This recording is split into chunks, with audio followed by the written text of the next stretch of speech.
Tenang, diam, macam tengah berdoa.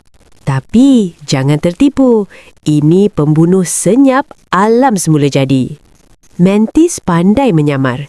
Warna badan dia boleh buat musuh lalu depan mata, tapi langsung tak perasan. Bila mangsa dekat, serangan mantis berlaku dalam sekelip mata.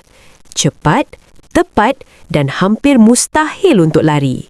Uniknya, mantis boleh pusing kepala hampir 180 darjah. Macam kamera CCTV, sentiasa memerhati. Mata mantis direka khas untuk memburu. Dia boleh anggar jarak dengan tepat. Sebab tu serangan dia jarang meleset. Fakta mengejutkan, mantis betina jauh lebih ganas. Kadang-kadang, pasangan sendiri pun boleh jadi mangsa. Walaupun nampak kejam, mantis sangat penting untuk alam. Dia bantu kawal serangga perosak secara semula jadi. Jadi, lain kali nampak mantis diam tak bergerak, ingat satu benda. Dia bukan berdoa, dia sedang memburu.